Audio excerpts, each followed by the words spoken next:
അപ്പോൾ ഒരു സ്ത്രീ കുന്നിൻ്റെ മേലിൽ നിന്ന് ഇങ്ങനെ ഓടി വരിക താഴോട്ട് റോഡുമ്പിലേക്ക്. ഓടി വരുന്ന നോക്കി 2-3 ആണുങ്ങളൊക്കെ നോക്കിയിട്ടുണ്ട്. അപ്പം ഞങ്ങളും നോക്കി. അപ്പോൾ ഒരു സ്ത്രീ തലയിൽ വെച്ച് കൈ തലയിൽ വെച്ച് ഓടി വരിക, അയ്യോ എന്ന് വിളിച്ചിട്ട്. അപ്പോൾ ഞാൻ സുരേഷിനോട് വണ്ടി എടുത്ത് നോക്കട്ടെ എന്ന്. ഞങ്ങൾ നോക്കുമ്പോൾ എന്താ ഭർത്താവ് ബാക്കിൽ കൊടുവാളായിട്ട് വരിക. ആൾ തുറന്ന് പറഞ്ഞു, ആളൊരു കച്ചവടക്കാരനാണ്. ആൾ പറഞ്ഞു, ഞങ്ങൾക്കേ നിങ്ങളെപ്പോലത്തെ സ്ത്രീകളിവിടെ വെച്ചാൽ ഞങ്ങളെ കച്ചവടം നടക്കൂല. ഒരു അട്രാക്ഷനൊക്കെ വേണം, ആളുകൾ കയറി വരാനും ഇവിടെയുള്ള സാധനങ്ങൾ നോക്കാനും സാധനങ്ങൾ അവർക്ക് നോക്കണ്ടെങ്കിൽ നിങ്ങളടുത്ത് 2 വർത്താനം പറയാൻ വെച്ചിരിക്കും ഒരു കയറി വരിക. അപ്പോൾ അത് അട്രാക്ഷനുള്ള പെൺകുട്ടികളൊക്കെ ആകുമ്പോൾ ഓരോ കച്ചവടം നടക്കും. സ്ത്രീകളൊക്കെ കയറി ആക്രമിക്കുന്ന ഒരു സ്വഭാവം ഉണ്ടേനി. അതിവിടെ മീഡിയ ഒക്കെ പറഞ്ഞാൽ പൂവാലന്മാർക്കെതിരല്ലേ, സ്ത്രീകൾക്ക് നേരെ അക്രമം കയറി പിടിക്കുക അങ്ങനെയൊക്കെ. അതിനായിട്ട് വരുത്തന്മാരുണ്ടേനി. മിഠായിത്തെരലും പുതിയ ബസ് സ്റ്റാൻഡിലും പാളയ സ്റ്റാൻഡിലും അവിടെ നിന്നൊക്കെയുള്ള ഒരു ബസ് കയറുക, അവിടെ ബസ് സ്റ്റോപ്പിലൊക്കെ വന്ന് നിൽക്കുകയും.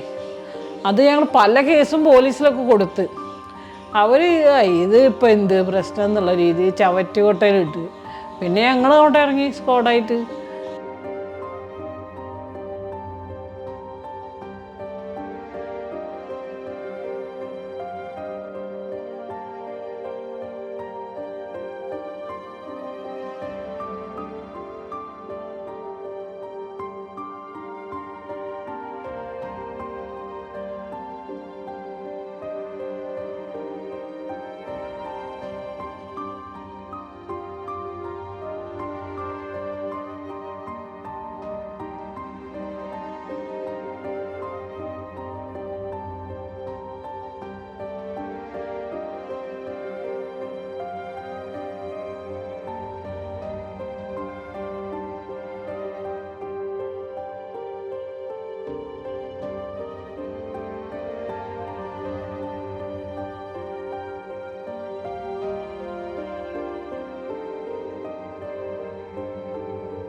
ഞാനും സുരേഷും കൂടി ഷോപ്പിലേക്ക് പോവാം ജോലിക്ക്. പോകുമ്പോൾ ഞായറാഴ്ച ദിവസമാണ്. അപ്പോൾ ഒരു സ്ത്രീ കുന്നിൻ്റെ മേലിൽ നിന്ന് ഇങ്ങനെ ഓടി വരിക താഴോട്ട് റോഡുമ്പിലേക്ക്. ഓടി വരുന്ന നോക്കി 2-3 ആണുങ്ങളൊക്കെ നോക്കിയിട്ടുണ്ട്. അപ്പം ഞങ്ങളും നോക്കി.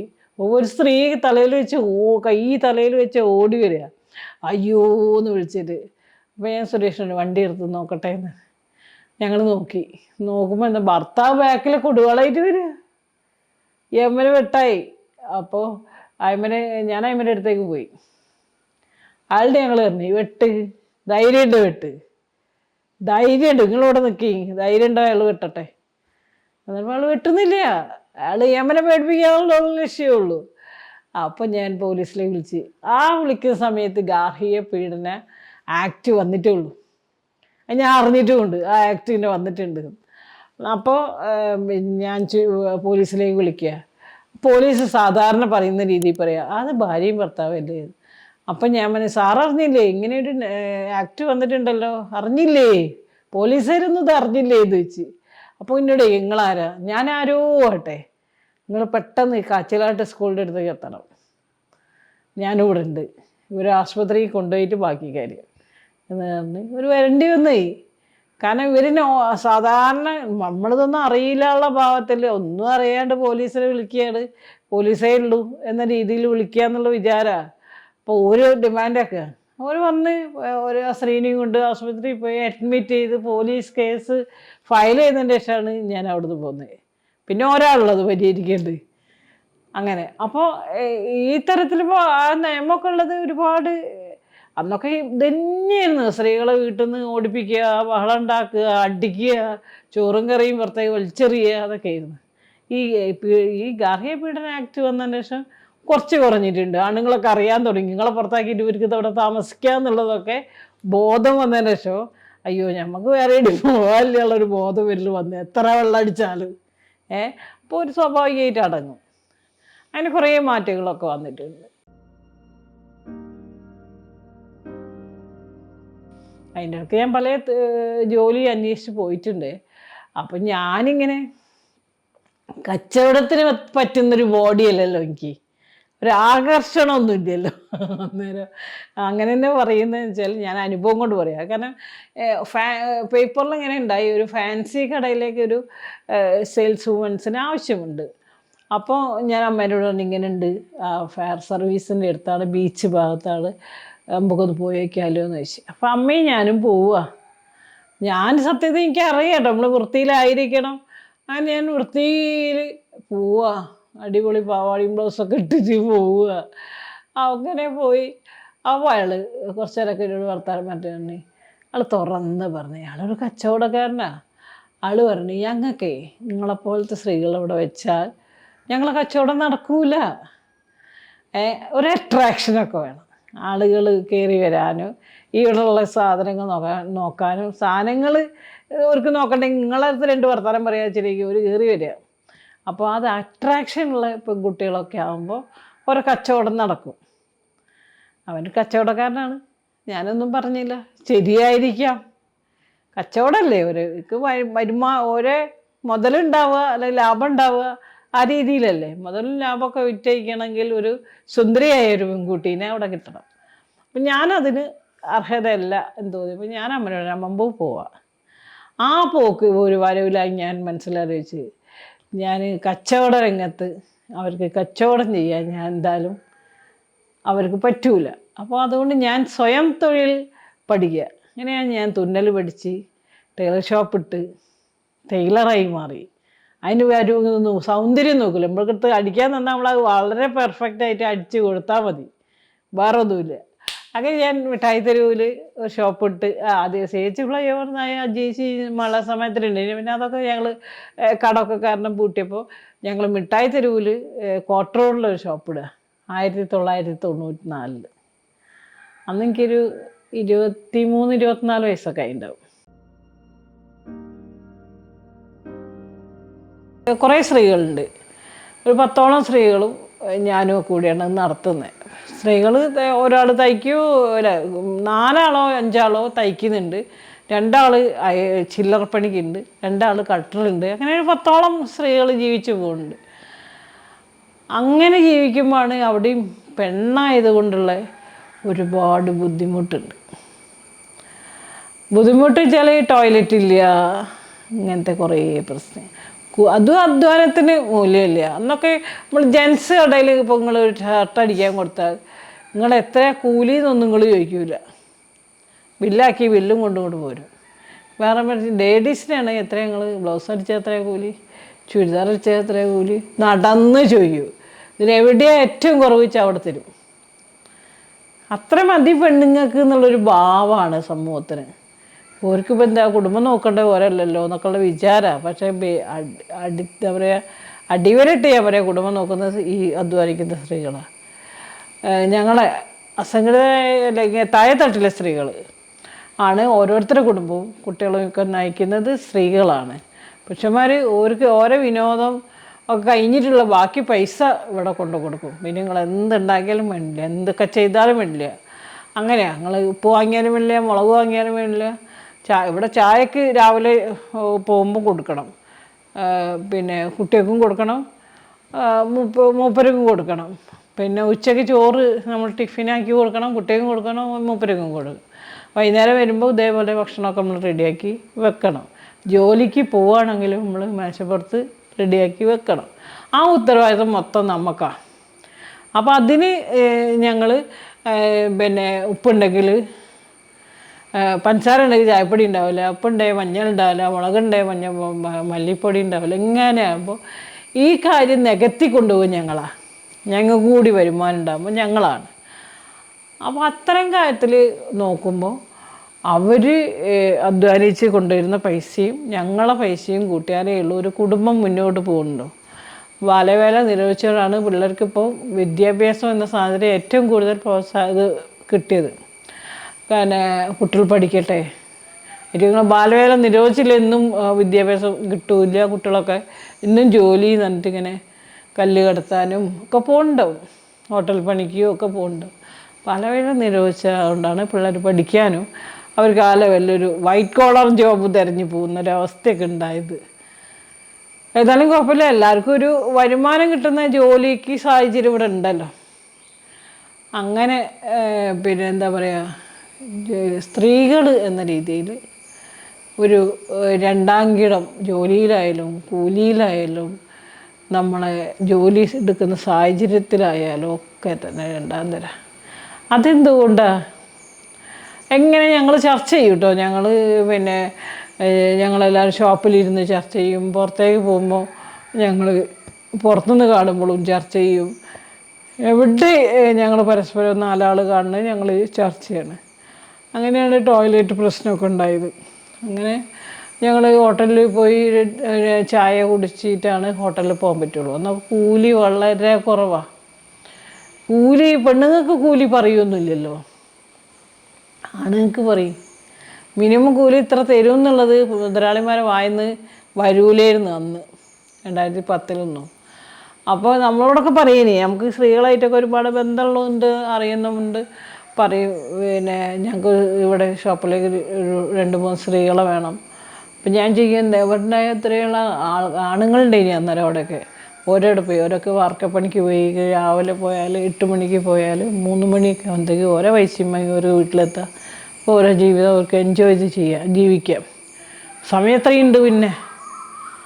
അപ്പോൾ ഓരോക്കെ ഇവിടുന്ന് പോയി. അപ്പോൾ പെണ്ണുങ്ങളെ കിട്ടണം. അന്ന് കുടുംബശ്രീ വന്നിട്ടുണ്ട്, 98 കുടുംബശ്രീ വന്നത്.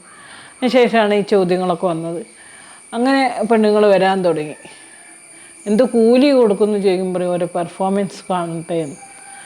എന്നാൽ ആണുങ്ങളെ വേണമെന്ന് പറയുമ്പോൾ ഞാൻ ചോദിക്കട്ടോ എന്താ കൂലി കൊടുക്കുക, അവർക്ക് ഒരു 400-500 കൊടുക്കാം എന്ന് പറഞ്ഞു. അപ്പോൾ അവർക്ക് പള്ളിയിൽ പോവാം, അവർക്ക് ചായ ഉണ്ട് 2 നേരം, ഇതൊക്കെ പറയും. പെണ്ണുങ്ങളെ കാര്യത്തിൽ ഒന്നും പറയില്ല. പള്ളിയിൽ പോണ കാര്യം പറയില്ല, ചായ കുടിക്കേണ്ട കാര്യം പറയില്ല. പെണ്ണുങ്ങൾ പള്ളിയിൽ പോകാനില്ല, ചായ കുടിക്കേണ്ട കാര്യം പറയില്ല. പിന്നെ ആഴ്ചൻ്റെ അവധി പറയില്ല. ആണുങ്ങളോടൊക്കെ പറയും, ആഴ്ചക്ക് ഒരു അവധി ഉണ്ട് ഒക്കെ പറയും. പെണ്ണുങ്ങളോടൊന്നും പറയില്ല, കൂലി ഇത്രയൊന്നും പറയില്ല. പെർഫോമൻസ് നോക്കട്ടെ എന്നാണ് പറയുക. അപ്പോൾ അവർ ജോലി എടുത്ത് 1 മാസമൊക്കെ കഴിഞ്ഞാൽ ഞാൻ ചോദിക്കും എന്താ കൂലി. ഒന്നും പറഞ്ഞില്ല. കഴിഞ്ഞ ആഴ്ചത്തെ ഇങ്ങനെ ഒരു പൈസ തന്നി. ഒരു മിനിമം കൂലി പോലും കൊടുക്കൂല. അവർക്ക് തോന്നുന്ന പൈസ കൊടുക്കുകയുള്ളൂ. അതന്നെ എന്താ പറയുക, ആഴ്ചക്ക് കൊടുക്കേണ്ട കൂലിയാണ്. അത് ആഴ്ചക്ക് ചിലപ്പോൾ കൊടുക്കില്ല, 2 ആഴ്ച കൂടുമ്പം കൊടുക്കും, ചിലപ്പോൾ 1 മാസമായിട്ടും കൊടുത്തെന്ന് വരില്ല. അന്നതൊക്കെ സഹിച്ചിട്ട് ബസ്സിനെയൊക്കെ കടമൊക്കെ വാങ്ങിയിട്ട് വരും. കാരണം വീട്ടിനകത്തുനിന്ന് അങ്ങനെ ജോലിക്ക് വന്ന് കഴിയുമ്പോൾ രാവിലെ എല്ലാ പണിയും കഴിച്ച് വീട് വൃത്തിയാക്കിയിട്ടാണ് ഓടുക. ഒരു തുള്ളി വെള്ളം കൂടി കുടിച്ചിട്ടുണ്ടാവില്ല. അങ്ങനെ ഓടി വന്ന് ഇവിടെ വന്നാലാണ് ജോലിയിലിടയിൽ നിന്നാണ് ഭക്ഷണം കഴിക്കുക, വെള്ളം കുടിക്കുക, ചായയൊക്കെ ഉണ്ടെങ്കിൽ കുടിക്കുകയൊക്കെ ചെയ്യും. പിന്നെ ഒരു മൈൻഡ് ഫ്രീ ആവും. അവിടുന്ന് വരുമ്പോൾ വീട്ടിൻ്റെ അകത്തുനിന്ന് വന്ന് ഇവിടേക്ക് വരുമ്പോൾ ഇതിലേക്കാവുമല്ലോ, കച്ചവടത്തിലേക്കാണല്ലോ മൈൻഡ്. ആ വീട് എന്നുള്ള സംഭവത്തിന് മൈൻഡ് അങ്ങോട്ട് കുറച്ച് നേരത്തേക്ക് 12 മണിക്കൂർ നേരത്തേക്ക് ഫ്രീ ആവുകയാണ്. എന്നാൽ ഇവർക്ക് ആ ലെവലിൽ ഇവരെ പരിഗണിക്കുന്നൊന്നുമില്ല. ഇവരെ തൊഴിലാളിയായിട്ട് അംഗീകരിക്കുമോ, മനുഷ്യനായി പരിഗണിക്കുമോ, ആ കൂലി കൊടുക്കുമോ, ഒരു മിനിമം വേതനം കൊടുക്കുമോ, ആഴ്ചക്ക് അവധി കൊടുക്കുമോ, ഒന്നുമില്ല. എന്നാൽ ഇവരിതൊക്കെ ഉണ്ട്, ഇവർ തൊഴിലാളിയാണ്. അന്ന് ഞാൻ ഇവരോട് പറയും നിങ്ങൾ തൊഴിലാളിയാണ് കേട്ടോ. ഞാൻ ഈ അജിതൻ്റെ കൂടെ പോയിട്ട് ഇങ്ങനെ കുറച്ച് അവകാശബോധമൊക്കെ എനിക്ക് വന്നു തുടങ്ങി. അപ്പം ഞാൻ ഇവരോട് പറയും നിങ്ങൾ തൊഴിലാളികളാണ് കേട്ടോ. ഹമീദ് തൊഴിലാളിയാണെങ്കിൽ നിങ്ങളും തൊഴിലാളിയാണ്. ആണുങ്ങൾ മാത്രമല്ല അവിടെ തൊഴിലാളി, നിങ്ങളും തൊഴിലാളിയാണ്. ഓനും കൂലി കൊടുക്കുന്ന പോലെ നിങ്ങൾക്കും കൂലി തരണം എന്നൊക്കെ ഞാൻ കിട്ടിയ രീതിയിൽ അവരോടൊക്കെ പറയും. ഒരേക്ക് വിജയിച്ച് വിജയിച്ച് എന്തൊക്കെയോ പറയുക എന്നാണ് അവർ വിചാരിക്കുക. കാരണം അവർക്കിങ്ങനെ 10 ഉറുപ്പ്യ കിട്ടുക എന്നുള്ളത് വലിയ കാര്യം. അതുകൊണ്ട് അവർക്ക് ജീവിച്ച് ശീലിക്കാൻ പറ്റി. ആദ്യത്തെ ജീവിതത്തിന് വേറൊരു ജീവിതത്തിലേക്ക് ഒരു വരികയല്ലേ. അതിൻ്റെ അന്നേരം വിജയിച്ച് വന്ന് പറയണേ ആഴ്ചക്ക് അവധിയുണ്ട്, ഇത്ര മണിക്കൂർ ജോലി ചെയ്താൽ മതി, പിന്നെ ഓവർ ടൈമാണ്, അതിൻ്റെ പൈസ വാങ്ങണം എന്നൊക്കെ ഞാൻ പോയി പറയുന്നത്. വിജയിച്ചിക്ക് നമ്മളെ പണി പോക്കാനുള്ള പരിപാടി നിങ്ങളതൊന്നും കണക്കിലെടുക്കണ്ടേ എന്നൊക്കെ ഇങ്ങനെ ഇവർ പരസ്പരം ചർച്ച ചെയ്യും. ഞാൻ അന്നേരം എനിക്ക് ഇവരോട് ദേഷ്യമൊന്നും വരില്ല, അറിയായിട്ടല്ലേ, നിവൃത്തികേടല്ലേ, പാവങ്ങൾ പിന്നെ മനസ്സിലാക്കും. അത് തന്നെ 2010 ഒക്കെ ആകുമ്പോഴത്തേക്ക് ഇവർക്ക് തോന്നി ഇതാണ് ശരി, നമ്മളോട് ഇങ്ങനെ പെരുമാറുക. നമുക്ക് കഴിഞ്ഞ ആഴ്ച പൈസ തന്നില്ല വിജയിച്ചി. ഞാൻ പറഞ്ഞു പൈസ തരണം, ചോദിക്കണം, നിങ്ങൾക്ക് എന്താ ചോദിച്ചാൽ ചോദിക്കുക. എന്തുകൊണ്ടാണ് ഞങ്ങളിവിടെ രാവിലെ വരുന്നുണ്ട്, വൈകുന്നേരം പോകുന്നുണ്ട്. വൈകുന്നേരം എന്ന് പറഞ്ഞാൽ 7 മണി 7:30 മണിക്കാണെങ്കിൽ ഞങ്ങൾ ഇവിടുന്ന് പോണേന്നൊന്ന് എടുത്ത് പറഞ്ഞോണ്ടി, എന്നിട്ട് ഞങ്ങൾക്ക് എന്താ കൂലി തരാത്തേ ചോദിക്കുക. അങ്ങനെ ഇവർ ചോദിക്കാൻ തുടങ്ങി. ബാക്കടിച്ച് വറച്ച് അവസാനം പണനെ അടിയാനാന്നുള്ള ലെവലിൽ ചോദിച്ചൊക്കെ പിന്നെ ചോദിച്ചങ്ങോട്ട് കഴിഞ്ഞപ്പോൾ അവർക്ക് ഭയങ്കര സമാധാനമായി. ഇനി വേണം 2 ചോദ്യം ഇനിയും ചോദിക്കുക എന്നുള്ള രീതിയിലൊക്കെ ആയി. അങ്ങനെ അവരിങ്ങനെ ചോദിച്ച് ഇന്നിപ്പോൾ അവർക്ക് അത്യാവശ്യം തെറ്റില്ലാത്ത, എന്നാൽ മിനിമം വേതനം ഒന്നും ആയിനോന്ന് വെച്ചാൽ ആയിട്ടില്ല. എന്നാലും എന്നോട് പറഞ്ഞിട്ടുണ്ട് മിഠായിത്തുള്ള സ്ത്രീ തൊഴിലാളികൾ, ചേച്ചി 400-500 കിട്ടുന്നുണ്ട് ഇപ്പോൾ കൂലി. അത് 50 ഉറുപ്പ്യ 60 ഉറുപ്പ്യ കിട്ടിയിടത്തിലാണ് ഇപ്പോൾ 400-500 ദിവസം കിട്ടുന്നത്. അപ്പം ഞാൻ പറഞ്ഞു അതാണ് നിങ്ങൾ ചോദിച്ചതിൻ്റെ ഫലമാണ്. ചോദിക്കണം. നമുക്ക് എന്ത് ചെയ്യൂ, ഒരു നിങ്ങളെ പണിയിൽ നിന്ന് ഇവിടുന്ന് ഒഴിവാക്കിയാൽ വേറെ പണി കിട്ടും. നിങ്ങൾ പിന്നെ എക്സ്പീരിയൻസ് ഉള്ള ആൾക്കാരാണ്. ഒരു സ്ഥലത്ത് കയറി ഇത്ര ഞാൻ അവിടെ ജോലി ചെയ്തെന്നുണ്ടെങ്കിൽ ഇവിടെ നിങ്ങൾ എടുക്കും, ഞങ്ങൾക്ക് പരിചയമില്ലേ എന്നൊക്കെ പറഞ്ഞ് പാവങ്ങൾ. സ്ത്രീകൾക്ക് എപ്പോഴും നമ്മൾ പറഞ്ഞാൽ നമ്മൾക്ക് പ്രശ്നമാവുമോ എന്നുള്ളൊരു തോന്നൽ എപ്പോഴും. അങ്ങനെ മിഠായിത്തിൽ നല്ല മാറ്റം ഉണ്ടായി. ഞാൻ ടൈലർ ഷോപ്പ് നടത്തുക. ഈ ടൈലർ ഷോപ്പ് ഇതവരൊക്കെ ഇത് പരിഹരിക്കപ്പെടും എന്നുള്ള രീതിയിലൊക്കെയാണ് പറയുന്നത്. പെണ്ണുങ്ങൾ എന്ത് പ്രശ്നം ഉണ്ടെങ്കിൽ ഓടി വരും മിഠായിത്തിൽ. അവസാനം നമ്മളെ എൻ്റെ കൂടെ ആൾക്കാരുണ്ടാവും, എപ്പോഴും നമ്മളെ കൂടെ ആൾക്കാരുണ്ടാവും, ഓരോ കാര്യങ്ങൾ പറഞ്ഞിട്ടും അല്ലാണ്ടും ഒക്കെ ആയിട്ട്. അപ്പോൾ കേൾക്കുമ്പോൾ അതെന്താ അങ്ങനെ എന്നുള്ള ചോദ്യം വരും. ചേച്ചി ഇങ്ങനെ ചെയ്തു എന്നൊക്കെ പറയുമ്പോൾ അതെന്താ അങ്ങനെ. അപ്പം നമ്മളെ കൂടെ ചർച്ചയൊക്കെ ആവും. അതെന്താ അങ്ങനെ, നമുക്ക് പോയി ചോദിച്ചോക്കാം അതെന്താ അങ്ങനെ, നമുക്ക് ലേബർ ഓഫീസ് കൊടുത്തു നോക്കാം എന്നൊക്കെ പറയും. പെൺകൂട്ടർ ഉപയോഗിക്കുന്ന മൂത്രപ്പുര സമരത്തിന് വേണ്ടിയിട്ടാണ് 2010. അപ്പോൾ ഞങ്ങൾ പെൺകൂട്ടരുടെ പേരിലാണ് ഇത്രയും ഇഷ്യൂസ്, കൂലി കൊടുക്കാത്ത കാര്യമൊക്കെ ലേബർ ഓഫീസ് പോയി പറയുക. അപ്പോൾ ലേബർ ഓഫീസർ പറയും പെൺകൂട്ടർ ഇത് ഇടപെടാൻ പറ്റില്ല, പെൺകൂട്ടൊരു പ്രസ്ഥാനമാണ്, നിങ്ങൾ യൂണിയൻ രൂപീകരിക്കണം, യൂണിയനാണ് ഇത്തരം തൊഴിലാളി പ്രശ്നത്തിലൊക്കെ ഇടപെടാൻ പറ്റുള്ളൂ എന്ന് പറഞ്ഞ്. അപ്പോൾ ഞങ്ങൾ യൂണിയൻ രൂപീകരിക്കുന്നു. 2013 ഞങ്ങൾ കൊടുക്കുന്നുണ്ട്. 16 ഞങ്ങൾക്ക് യൂണിയൻ രജിസ്ട്രേഷൻ കിട്ടുന്നത്. അതിനുശേഷം യൂണിയൻ്റെ ഇതിൽ കൂടെയാണ് ഞങ്ങൾ കാര്യങ്ങൾ നടത്തുന്നത്. അത് പിന്നെ 3-4 സമരങ്ങൾ തന്നെ ചെയ്യേണ്ടി വന്നു. ഇപ്പോൾ കൂപ്പൺമാൾ സമരം, അനക്സിനിടയിൽ കൂലി കുറഞ്ഞതിൻ്റെ പേരിൽ 6 ബിൽഡിങ് അടിച്ചിട്ട് 1000 രൂപ കൊടുക്കുക. അപ്പോൾ ഒരു മിനിമം കൂലി കൊടുക്കണം എന്ന് പറഞ്ഞിട്ട് അവരെ പിന്നെ പിരിച്ചു വിടുക. ഇന്ന് വരണ്ട, ഇന്ന് വരണ്ട, ഇനി നിങ്ങൾ വരണ്ട. അപ്പോഴവരെ അത് ഈ തരത്തിൽ തൊഴിലാളി നിയമപ്രകാരമൊന്നുമല്ല പിരിച്ചു വിടുക. ജോലി സുരക്ഷിതമില്ല മിഠായിത്തിൽ ഒരു തൊഴിലാളികൾക്കും. മുതലാളി ചിന്തിച്ച രീതിയിൽ പിന്നെ തൊഴിലാളി നിന്നില്ലെങ്കിൽ നിങ്ങളിനി നാളെ തൊട്ട് വരണ്ട, ഇന്ന് വരണ്ട, എപ്പോൾ പോയിക്കോളി എന്നൊക്കെ പറയുന്ന രീതിയിൽ. അത് ഞങ്ങൾക്ക് 2010 മൂത്രപ്പുര സമരം, 2012 അനക്സ് ഹോട്ടലിൻ്റെ ഇടയിൽ 6 ബിൽഡിങ് അടിച്ചിട്ട് ഗിരിജേച്ചിൻ്റെ സമരം, മിനിമം കൂലി കൊടുക്കാൻ വേണ്ടിയിട്ട്. അത് കഴിഞ്ഞിട്ട് ഞങ്ങൾ ഈ സ്ത്രീകൾക്ക് നേരെയുള്ള അക്രമം ഉണ്ട്, ഇങ്ങനെ ജോലി കഴിഞ്ഞ് പോകുമ്പോൾ അതിനെതിരെയുള്ള സമരം. പിന്നെ അതിനിപ്പോൾ 2013 സ്ത്രീകളൊക്കെ കയറി ആക്രമിക്കുന്നൊരു സ്വഭാവം ഉണ്ടേനി. അതിവിടെ മീഡിയയൊക്കെ പറഞ്ഞാൽ പൂവാലന്മാർക്കെതിരല്ലേ സ്ത്രീകൾക്ക് നേരെ അക്രമം, കയറി പിടിക്കുക, അങ്ങനെയൊക്കെ അതിനായിട്ട് വരുത്തന്മാരുണ്ടേനി. മിഠായിത്തെരലും പുതിയ ബസ് സ്റ്റാൻഡിലും പാളയ സ്റ്റാൻഡിലും അവിടെ നിന്നൊക്കെയുള്ള ഒരു ബസ് കയറുക, അവിടെ ബസ് സ്റ്റോപ്പിലൊക്കെ വന്ന് നിൽക്കുകയിനി.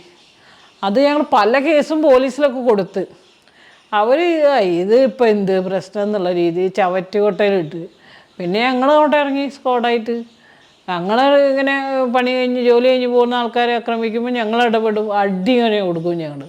അപ്പോൾ പോലീസുകാർ വന്ന് നിങ്ങളെങ്ങനെയാണ് നിയമം കയ്യിലെടുക്കുക, നിങ്ങൾ നിയമം കയ്യിൽ നിങ്ങളാണ് നിയമപാലകർ, നിങ്ങൾ ചെയ്യാത്ത കാര്യം ഞങ്ങൾക്ക് ചെയ്തേ പറ്റുള്ളൂ, ഞങ്ങൾക്ക് ജീവിക്കണം, നിങ്ങൾ കണ്ണടിച്ച് ഇരുട്ടാക്കിയാൽ ഞങ്ങൾക്ക് ജീവിക്കണ്ടേ എന്ന് ഞങ്ങൾ പറഞ്ഞ്. അങ്ങനെ 2013 എന്തുകൊണ്ടത്, പിന്നെ 2014 ഇരിക്കൽ സമരം. അങ്ങനെ 2015 ഞങ്ങൾ CO സമരം, കമ്മ്യൂണിറ്റി ഓർഗനൈസർമാരുടെ സമരം. അങ്ങനെ 2016 പിന്നെ സപ്ലൈകോ തൊഴിലാളികളുടെ സമരം. ഇങ്ങനെ ഓരോ സമരങ്ങളും ചെയ്ത് സ്ത്രീകളും തൊഴിലാളികളാണ്, അധ്വാനിക്കുന്ന സ്ത്രീകളും തൊഴിലാളികളാണ്, അവരും മനുഷ്യരാണ് എന്നതിന് വേണ്ടി ഓരോ സമരങ്ങൾ നടത്തി ഇന്നും മിനിമം വേതനം കൊടുത്തില്ലെങ്കിൽ ഞങ്ങൾക്ക് ആ ഷോപ്പ് പോയി ഞങ്ങൾ സമരം ചെയ്യും.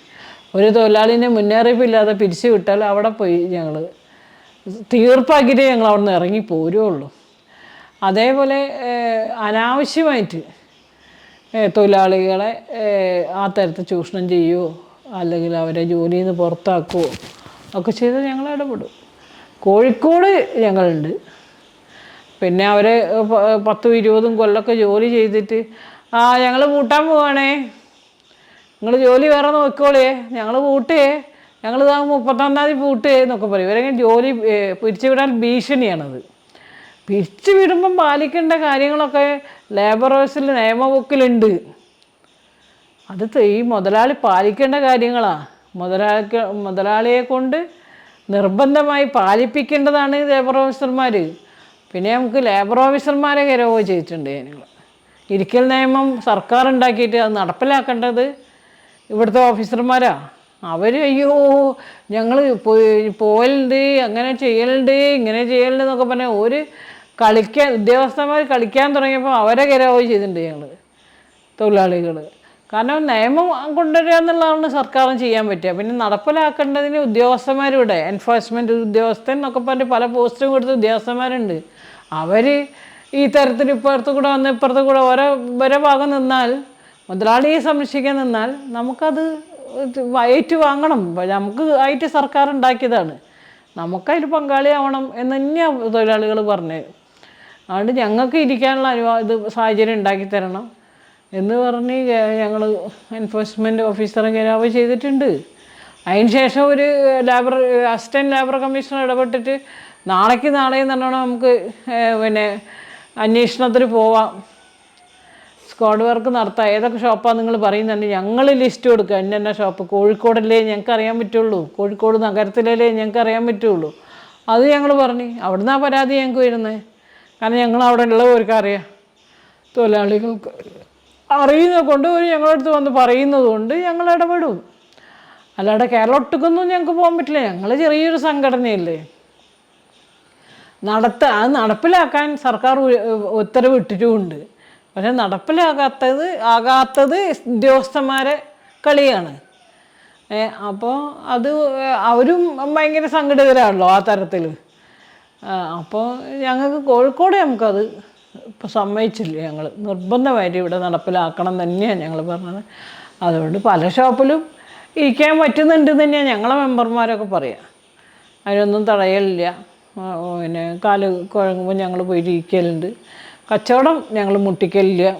കച്ചവടം ഇല്ലാത്ത സമയത്താണ് ഞങ്ങളൊന്ന് ഊരെ ചായ്ക്കുക.